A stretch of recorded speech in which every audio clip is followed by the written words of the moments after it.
정말 주님이 하셨다고 믿습니까? 네. 우리가 이 40일이 우리에게는 이제 좋은 경험이 되는 거죠. 또 좋은 추억이 되는 것이고요. 남자들이 군대 갔다 오면 달라진다 그렇게 얘기합니다. 왜 달라지죠? 정말 달라지는 거 봤습니까? 한 달 정도 달라지죠. 그리고 똑같아지는데, 그래도 그 군대 생활의 경험이 사회생활에 많이 영향을 주죠. 왜? 할 수 없었던 일들을 하게 되는 경험을 하거든요. 집에서는 못한다 그러면 안 하지만 군대는 어떻게 했어요? 하라면 해야 되니까 억지로 한 경험을 통해서 하면 되는구나, 내가 마음에 달려있구나 라는 사실을 알기 때문에 사회생활하는 태도가 좀 달라지죠. 그래서 안산 동산교회는요, 김인준 목사님이 처음에는 방위병 출신들을 절대로 교육자로 안 뽑았습니다. 근데 아픈 추억이 있었던 거예요. 초창기 개척해서 얼마 안 지나서 말썽을 일으킨 교육자가 있었는데 알고 봤더니 방위병 출신이라는 거예요. 근데 이제 제가 그런 걸 보면서 느끼는 게 뭐냐면, 마침 그때 문제를 일으킨 인간이 방위병 출신이어서 그렇지, 그 김인준 목사님 개척하면서 열심을 낼 때 마음에 드는 교육자가 별로 없었을 거예요. 그렇죠? 자기만큼 열심히 한 사람이 없었을 텐데, 그때 그 경험이 그렇게 목회하는데 영향을 준 거죠. 그러다가 그 룰이 깨진 케이스가 생겼습니다. 언제냐면 어제 왔던 송창근 목사입니다. 송창근 목사가 방위병 출신이거든요. 그런데 그 송태근 목사님을 기억하시죠? 송태근 목사님하고 먼 친척입니다. 그래서 안산 동산교회 때 송태근 목사님이 추천했어요.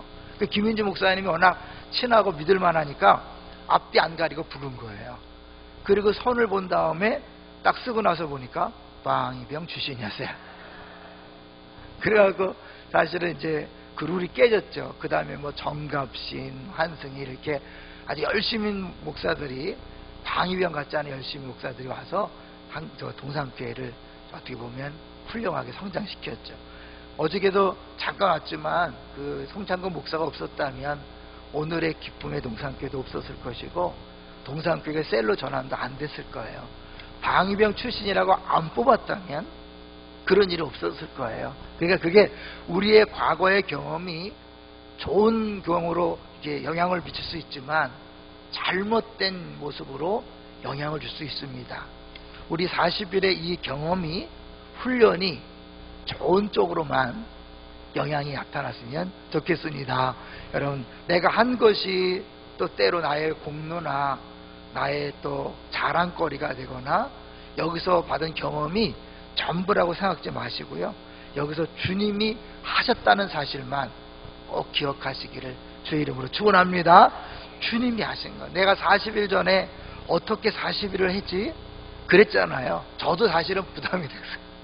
담임 목사로서 제일 부담이 됐어요. 그런데 주님이 여기까지 오게 하셨습니다. 그리고 주님은 마지막 순간까지도 주님이 하신다는 것을 인식시키려고, 제가 사실 지금 컨디션이 아니에요. 좀 이상하지 않습니까? 괜찮아 보여요. 아주 흔들흔들 하나님께서 마지막까지 흔들어 놓으셔서 주님이 하셨다는 것을 고백하게 합니다.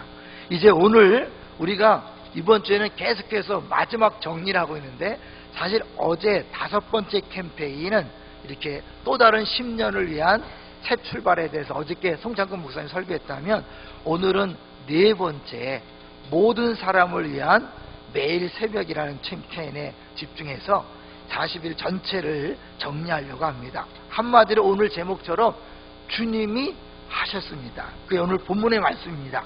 36절을 볼까요? 36절 천천히 같이 읽어봅니다. 시작. 만물이 주에게서 나오고 주로 말미암고 주에게로 돌아갑니다. 그에게 영광이 세세 있을지어다. 아멘. 주에게서 나오고, 출발이에요. 출발. 주로 말미암고, 과정. 주에게로 돌아갑니다. 결론 끝. 그러니까 시작도 주님이요, 과정도 주님이요, 결말도 주님이라는 거예요. 이게 바울 사도가 로마서 1장부터 11장까지 이 구원에 관한 교리를 쭉 설명한 다음에 마지막에 내린 결론이 자, 모든 것이 주님이 시작하셨고 모든 것을 주님이 진행하시고 결국 모든 것이 주님께로 돌아가는구나. 그러니까 어떻게 해요? 모든 것이 주님에게 시작했으니까 딱 건드리면 뭐가 나와요? 주님이 나오는 거예요. 우리 김기수 목사님 말씀하신 것처럼 우리를 어디를 만져도 주님이 나오고 성경 어디를 짜도 주님이 나오는 거예요. 성경 66권 어디를 봐도 예수님이 나오는 거예요. 왜? 주님의 말씀이니까, 주님에 관한 이야기니까. 마찬가지로 이런 모든 만물을 누가 지었어요? 하나님이 지었기 때문에 그 주님이 나오게 되는 거죠. 여기서요, 성경 하나만 더 찾아보겠습니다. 골로새서 1장을 가보실까요? 골로새서 1장 16절. 골로새서 신약성경 324쪽입니다. 이 로마서 11장 36절 말씀을 보충해주는 동일한 말씀이 있습니다. 324쪽 골로새서 1장 16절입니다. 1장 16절 화면에 나왔습니다. 같이 한번 읽어볼까요? 시작.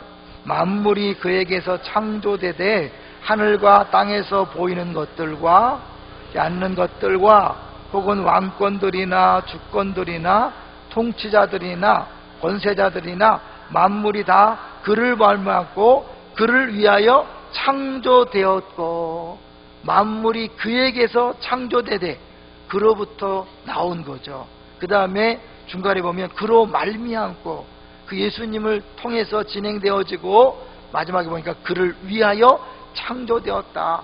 결국 목적이 예수님 때문에 만들어졌기 때문에 예수님께로 돌아가고 예수님께 영광이 된다라고 그렇게 고백하고 있는 거죠. 그러니까 바울 사도의 모든 신학의 그런 것을 딱 정리해 보면 주에게서 나오고 주로 말미암고 주로 돌아간다. 이 주님에게 나온다는 건 뭘까요? 결국 주님께서 시작하신 것이고 주님께서 하나님의 영광을 위해서 만드셨다는 것을 우리가 보여주는데요, 주님이 만들었기 때문에 거기에는 실패가 없습니다. 실수가 없습니다. 할렐루야. 여러분의 인생에는 실패가 없습니다. 실수가 없습니다. 그래서 오늘 본문 앞부분에 보면요, 바울이 그런 고백을 해요. 예수님의 부르심에는 후회함이 없으시다. 29절을 보세요. 다시 로마서로 보는 거예요. 로마서 11장 29절 같이 읽어볼까요? 11장 29절 시작. 하나님의 은사와 부르심에는 후회하심이 없느니라. 할렐루야. 우리의 부르심에도 후회함이 없습니다. 나는 나를 볼 때 실망하고 하나님 어쩌자고 나 같은 걸 택해서 주의 일꾼 삼으셨나요? 그러지만 주님 부르심에는 후회함이 없어요. 실수함이 없어요. 여러분은 완벽한 하나님의 걸작품이요, 하나님께서 영광을 위해 지으신 줄로 믿습니다. 그리고 지금 내가 내 모습 볼 때 별별이 없어 보이지만 지금도 주님이 일하고 계셔서 주로 말미암아 주님께서 우리를 만들어 가시는 과정인 거예요. 이 과정에도 우리가 모르지만 결국 모든 것이 합력하여 선을 이룬다고 그랬잖아요. 그 모든 것이 합력하여 선을 이루는 것이 바로 주로 말미암고죠. 주님께서 지금 진행하고 있는 거예요. 이 말미암고라는 그 헬라어 단어를 보면 디아라 그러는데요, 무엇을 통과하라는 그런 뜻이에요. 통과. 그러니까 주님 손을 거쳐서 우리가 지금 진행되고 있는 거예요. 주님이 우리를 만져서 장인의 손에 딱 만져주면, 프로의 손이 닿으면 다르잖아요. 프로의 맛이 나잖아요. 장인의 실력이 드러나잖아요. 그 완벽한 주님이 우리를 지금 만지고 있기 때문에, 우리를 지금 작업하고 있기 때문에 지금도 완벽한 일이 이루어지는 줄로 믿습니다. 우리가 못 볼 뿐이에요. 여기 보면 이 바울이요, 쭉 구원의 교리를 얘기하다가 결론이 뭐냐면 34절을 보니까 아무도 모른다는 거예요. 아무도 모르고 주님만 하신다는 거예요. 자, 34절 35절 읽어볼 거예요. 11장 34절 35절 시작. 누가 주의 마음을 알았느냐? 누가 그의 모사가 되었느냐? 35절. 누가 주께 먼저 드려서 갚으심을 받겠느냐? 누가 세 번 나왔죠? 오늘 본문은 주에게서 주에게로 그에게로 누가 세 번 이야기한 다음에 그렇게 맞추지 않았겠지만 바울이 주에게서 나오고 주에게로 말미암고 주에게로 돌아갑니다. 우리 못해. 누가 감히 하나님의 생각을 다 할 수 있느냐? 누가 감히 하나님에게 이래라 저래라 말할 수 있느냐? 누가 하나님을 코치할 수 있느냐? 없다는 거죠. 아무도 하나님의 계획을 처음부터 끝까지 볼 수 없기 때문에 이해할 수 없다는 거예요. 그럼 어떻게 해요? 우리가 우리 인생을 볼 때도 이해할 수 있다 없다? 없다. 하나님 왜 이렇게 하시는지 이해할 수 없는 거예요. 분명한 것은 그분이 하신다는 거예요. 그래서 우리는 매 순간순간마다 충성할 수밖에 없지요. 충성하니까 딱 떠오르는 목사님, 송태근 목사님이 세 번째 날 충성에 대해서 이야기했죠. 배 밑에 노예가 바깥의 상황이 어떻게 돌아가는지 몰라요. 그냥 북소리에 맞춰서 빨리 치면 빨리 졌고 늦게 치면 늦게 치면서 그냥 하는 것이 그게 우리의 모습이라는 거죠. 이해되지 않지만, 알 수 없지만, 내가 수긍할 수 없지만, 풀리지 않지만 그냥 내게 주어진 상황 속에서 하루하루 살아가는 거죠. 그걸 보여준 분이 바로 김병년 목사님. 12년 동안 깨어나지 않는 사모님을 위해서 더 이상 일어나게 해달라 기도하지 아니하고 오늘 하루 버티게 해주십시오. 오늘 하루 감당하게 해주십시오. 오늘 이길 수 있는 힘을 주십시오. 그러면서 하루하루 섬기고 가는 것, 그것이 신앙생활이고 그것이 우리가 해야 될 일임을 아주 모델로 보여줬죠. 그리고 실제로 그 다음에는 김기수 목사님이 오셔서 본인이 화상을 입었잖아요. 사실은 사모님은 어쩌면 또 다른 문제라면 본인이 화상을 입고 그 어려운 시간을 지내면서 성경을 읽으면서 주님 마음을 알아가는 거죠. 그분 이제 간증을 안 했지만 얘기를 들어보면 그분이 개척하게 된 이유가 뭐냐면 저 지방의 어느 교회에서 초빙이 왔대요. 갔는데 얼굴을 보고는 거부를 한 거예요. 그래서 다 정리하고 갔는데 거부당한 거예요. 그래서 할 수 없이 안산에서 개척을 했고 그 개척하는 과정 속에서 어쩔 수 없이 성경 통독 사역을 만나고 그러면서 지금까지 성경 통독 사역을 하면서 하나님께서 어마어마한 일을 하고 계시는 것을 볼 수 있습니다. 누가 하시는 거죠?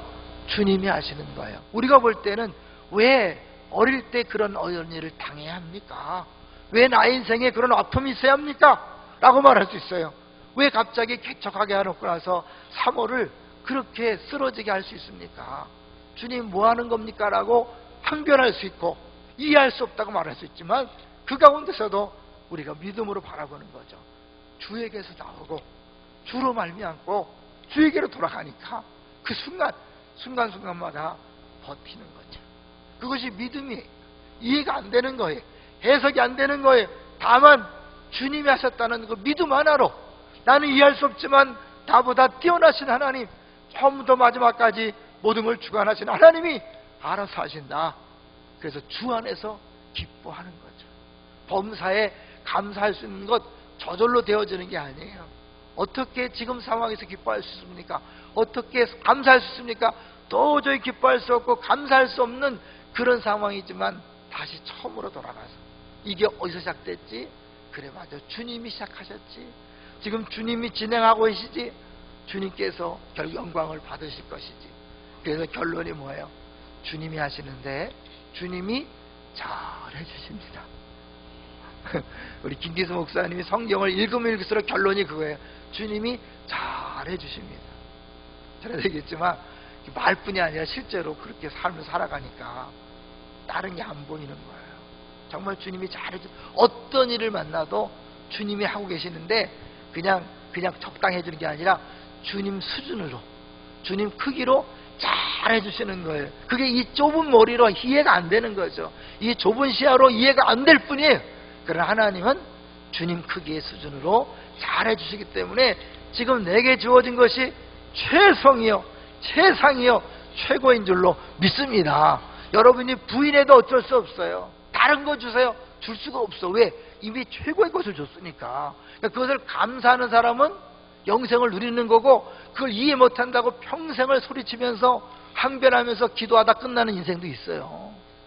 하나님 뭡니까? 그러나 어떤 사람은 그걸 빨리 깨닫고 비록 사망이 흠침한 골짜기지만 주 앞에 감사합니다, 할렐루야, 찬양합니다, 주님이 하셨습니다 이러면서 가는 거예요. 어떤 인생을 살고 싶습니까? 우리가 소리친다고 바뀌는 게 아니에요. 간절히 부르짖는다고 바뀌는 게 아니에요. 여러분 분명히 아셔야 돼요. 우리가 기도해도 우리 상황이 안 바뀌어요. 왜요? 바뀔 상황이라면 주지도 않으셨어요? 할렐루야. 그러면 기도할 필요가 있나요? 네, 기도하세요. 힘들면 기도하세요. 어려우면 기도하세요. 아무것도 염려하지 말고 오직 모든 일에 기도와 간구로 너희 구할 것을 감사함으로 하나님께 아뢰라. 그리하면 모든 지각에 뛰어난 하나님의 평강이 너희 마음과 생각을 지키시리라. 해결된다고 말씀한 게 아니에요. 평강이 지키시는 것. 모든 지각에 뛰어난 평강, 이해할 수 없는데, 지금 상황에서 이해할 수 없는데 마음이 편안해져요. 안심이 돼요. 찬송이 나와요. 누가 하시는 거예요? 성령이 하시는 거예요. 여러분 기억하세요. 주에게서 나온 거예요. 최고의 것입니다. 주로 말미암은 일이 지금 진행되고 있는 거예요. 최고의 것인 거예요. 힘들고 어려워서 내가 주 앞에 나올 수밖에 없다. 네, 그것도 주님이 하시는 거예요. 나오셔야죠. 기도하다가 주를 만나는 거예요. 그래서 해석이 되는 거예요. 기도하기 전에는요, 아무래도 도저히 이해가 안 돼서 화나고 불평하고 좌절하고 절망하다가 기도하면서 이게 풀어지는 거예요. 내가 풀어지는 게 아니라 성령께서 내 마음을 주장하시는 거예요. 그래서 평강, 샬롬, 주의 뜻이 우리 가운데 이루어질 때 나타나는 부족함이 없는 상태. 우리가 생각하는 기도응답이 이루어져서 만족이 아니라 그 상황 자체가 주님이 하셨군요. 그게 깨달아지면서 할렐루야, 영광을 본 자는 아깝지 않습니다.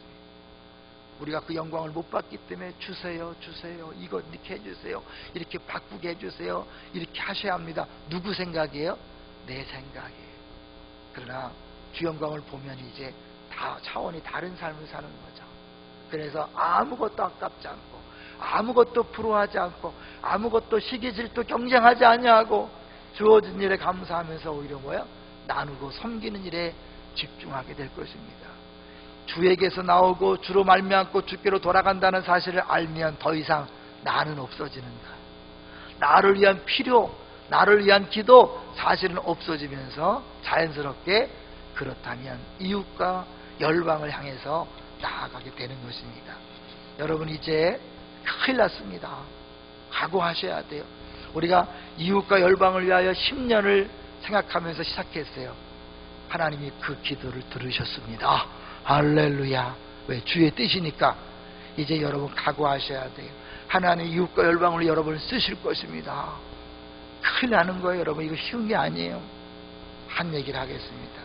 이름은 밝힐 수 없어요. 본인이 밝히지 말라 그랬기 때문에. 한 분이 어느 날 우리 러시아에 가신 임정인 선교사님을 잠깐 만났어요. 근데 만나는 순간 자신도 모르게 물어봤어요. 왜 이렇게 빨리 또 왔냐? 그랬더니 3개월마다 와야 된다. 그래서 3년짜리 비자를 받을 수 있는 길이 있다. 그게 돈이 필요하다. 얼마냐고 물어봤어요. 얼마냐? 250만 원이 필요하다 그랬대요. 근데 나중에 우리가 그걸 괜히 물어본 거야. 250만 원이 계속 머릿속에 250만 원. 근데 그 상황이 250만 원을 줄 수 있는 상황이 아니라서 이거 아니다. 내 생각이야. 내가 지금 괜히 폼 잡는 거야. 아니야. 근데 주님이 계속 네가 250만 원을 줘야 돼. 너무너무 괴롭다는 거. 그러면서 순간적으로 왜 그때 물어봐갖고 말가를 몰랐으면 괜찮은데 물어봐서 계속 고민하다가 결국은 했을까 안 했을까요? 했어요. 안 할 수가 없죠. 주님이 마침 필요한 것을 공급해 주셔서 주님이 하셔서 이렇게 보낼 수 있었어요. 주님이 하시는 거예요. 이제 오늘 아시겠지만 오늘 이 마지막 파티 하는데 사실은 돈이 없어서 우리 안 하려고 그랬어요. 아무것도 안 하려고 그랬는데 갑자기 지난주 토요일 날 우리 아내가 나한테 얘기하는 거예요. 그 당신이 하시라고. 제가 우리 아내 말이 꼼짝 못하고. 근데 이제 그때는 아내 말 때문이 아니라 주의 음성으로 들렸어요. 그래, 이 40일 동안 정말 하나님이 큰일 해주셨는데 제가 한 사람 한 사람한테 밥은 못 사줘도 이건 해야 되겠다. 울면서 하면 괜히 또 폼 잡는 것 같아서 안 되는데 내가 하나님께 또 감동이 되네요. 그거 진짜 제가 그랬잖아요. 그때 그 밥 사주라, 안내하시는 분 밥 사주라는 얘기를 했는데, 내가 한 분 한 분한테 감사하다는 표현을 못해도 적은 돈인데 한 번 해서 모두를 섬기면 어떨까, 그런 마음이 계속 들더라고요. 그래서 제가 식사 끝나고 나서 우리 재관철 목사님한테 조용히 말씀드렸어요. 제가 할 테니까 합시다. 지나고 나서 보니까 주님이 지금 우리를 그렇게 흔들어서 하나님 쓰고 계시는구나 그걸 느꼈어요. 이제 각오하셔야 돼요. 이미 말씀하신 게 있을 거예요, 여러분. 근데 계속 거부하는 내용이 있을 거예요. 어제 한 이야기를 하고 마치려고 했는데요, 성창근 목사님하고 대화 중에 큰 깨달음이 있었어요. 내 전체 이 목회나 신학이나 이거의 전체 패러다임에 약간의 문제가 있었구나. 그건 뭐냐면, 우리의 사명이 복음을 증거하는 일이니까 누굴 만나도 뭘 생각하면서 만나야 되죠? 전도를 위해서 만나야 돼요. 왜냐하면 주님이 그걸 줬으니까. 그런데 우리가 그들을 만나서 사랑하고 섬기는데 이 마음속에 목적이 전도가 되어서 전도를 위해서 사랑하고 전도를 위해서 섬기고 전도를 위해서 잘해준다면 어떠한 목적을 위한 거니까, 진심으로 그를 위한 겁니까? 나를 위한 겁니까? 나를 위한 거죠. 우리가 하나님 앞에 율법이냐 복음이냐를 구분하는 한 가지 기준점이 있다면 뭐예요? 율법 뭐예요?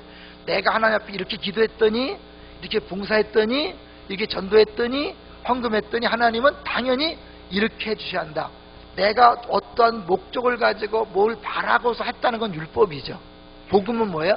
이미 하나님이 다 주셨으니까 감사함으로 기쁨으로 우리 엄마가 아빠가 부끄러워하는 일은 안 해. 기억나세요? 이번 주에 내가 말씀드렸죠? 그 호녀라를 입양한 목사님이 그렇게 사랑을 부어주니까 친구들이 너도 한번 훔쳐봐 할 때, 아니야, 나는 그렇게 안 해. 왜냐면 우리 엄마 아빠가 부끄러워하는 일을 할 수가 없어. 너무 사랑을 느끼니까 그 사랑 때문에 안 하는 거예요. 무서워서 안 하는 게 아니에요. 매 맞을까 봐 안 하는 게 아니에요. 사랑을 경험하니까 그 사랑 때문에 차마 엄마 아빠가 부끄러워하는 일을 할 수 없다, 거부하는 거예요. 우리가 하나님의 사랑을 정말 느꼈다면, 그 은혜를 느꼈다면 조건이나 뭘 바라지 않고 그냥 주는 거죠. 은혜의 통로로, 섬김의 통로로, 사랑의 통로로 그냥 주는 거예요. 우리가 섬길 때, 사랑할 때 전도도 좋지만 그것을 목적을 가지고, 그것이 하나의 그런 조건을 가지고 만난다면 우리는 실망하죠. 내가 이렇게 했는데 안 와? 이 못된 것. 김치는 다 받아먹고 호박죽 다 받아먹고. 이게 뭐냐면 내가 뭔가를 갖고 가는 거잖아요. 그거는 무조건적 섬김이 아닌 거예요. 무조건적 사랑이 아닌 거예요. 동의하시나요? 이게 아무리 좋은 목적이지만 목적을 가지고 만나기 때문에 그거는 조건 있는 섬김이요, 조건 있는 사랑인 거예요. 그 조건 없는 섬김과 사랑은 주의 사랑이 아닙니다. 그러니까 그 사랑이 주님이 나타나지 않는 거죠. 여러분, 정말 주님이 나타나길 원하십니까? 주님처럼 조건 없는 사랑, 조건 없는 섬김을 해야 될 줄로 믿습니다. 제가 어제 대화하다가 그렇구나. 우리가 만나는 모든 가정이나 직장이나 사업장이나 모든 공동체에서 만남 속에서 뭔 목적을 가지고 있는 것이 아니라 자연스럽게 내가 받는 사랑을 흘려보내는, 그냥 그들을 섬기는 거죠. 이제 여러분에게 하나님이 이웃과 열방을 섬기는 10년을 허락하셨습니다. 섬기는 게 뭐예요? 그 사람이 필요로 하는 것을 채워주는 거예요. 이제 여러분 동네에서 누군가 이야기하면 들으세요. 그리고 그의 필요를 채워주기 위해서 여러분이 시작하세요. 그게 이제 딸리면 하나님 앞에 기도하는 거죠. 기도하면서 패밀리에 이야기하세요. 패밀리가 함께 하세요. 힘이 모자라면 교구 얘기하세요. 교구에서 힘이 모자라면 교회 얘기하세요. 그래서 우리가 그 지역사회의 필요와 우리 민족의 필요와 열방의 필요를 들을 때 우리가 할 수 없는 부분, 너희가 내 안에 거하고 내 말이 너희 안에 거하면 무엇이든지 원하는 대로 구하라. 그리하면 이루리라. 그게 우리를 위한 기도가 아니잖아요. 주님이 우리 안에 계시면 주님의 소원이 나오잖아요. 주님의 기도 제목이 나오잖아요. 할렐루야. 그 100% 이루어지는 거죠. 그 주님의 소원, 때로는 주위 사람들의 이야기를 통해 이미 내 마음속에 들어온 거예요. 아, 저 사람이 굶어 죽고 있는데 먹을 걸 줘야 되는데 내가 있다면 주는 거죠. 내가 부족하다면 어떻게 우리 패밀리에게서 함께 주는 거죠. 패밀리가 모자라면 교구가 함께 주는 거예요. 그리고 교회가 함께 주는 거예요. 어떤 사람이 자녀 문제 때문에 고민해요. 그러면 상담해 주는 거예요. 그의 필요를 채워주기 위해서 작은 좋은 강사를 모실 수 있어요. 패밀리에서 모이세요. 부서에서 모이시고 교구에서 모시세요. 안 되면 교회에서 모시는 거예요. 그래서 자연스럽게 우리 주변 사람들이 필요로 하고 원하는 것들을 듣는 즉시 그걸 어떻게 도와줄까, 어떻게 섬길까 조건 없이 그냥 섬겨주다가 주님께서 그를 만나주시면 그가 주 앞에 돌아오고 하나님의 나라가 확장되는 역사가 있을 줄로 믿습니다. 어제 하나님이 저에게 깨닫게 하신 거예요. 무조건적인 섬김, 무조건적인 사랑, 그것이 주님이 우리에게 주신 것입니다. 가룟 유다가 배반할 걸 알지만 끝까지 발을 씻기신 그 주님이 무조건적인 사랑이에요. 그가 바뀔 걸, 변할 걸 기대하지 않았어요. 여러분, 우리가 부부가 바뀔 걸 기대하지 않고 섬긴다면 흔들리지 않습니다. 자녀가 바뀔 걸 생각하고 친절하게 사랑을 베푼다면 실망하지만 바뀔 걸 기대하지 않고 그냥 무조건적인 사랑, 무조건 섬김을 하면 흔들리지 않습니다. 왜 실망합니까? 왜 좌절합니까? 그가 돌아올 걸, 그가 전도될 걸, 그가 변할 걸 기대하고 그 목적을 가지고 만나니까 무조건적인 섬김이 아닌 거예요. 조건적인 섬김이죠. 조건적인 주님의 사랑이 아닌 거예요. 사람이 안 변화되는 거예요. 사람이 주 앞에 돌아올 수 없는 거예요. 우리들의 근본적인 잘못이 있었더라고요. 동의하시나요? 모슬렘들은 전도를 위해서 무죄를 씁니다. 무지 잘해줍니다. 안 들어오면 원수가 됩니다. 참 무서운 거예요. 한 손엔 칼이에요. 그들 이슬람 안 믿으면 죽이는 거예요. 왜? 하기 전까지는요 무지 친절합니다. 여러분 속으면 안 돼요.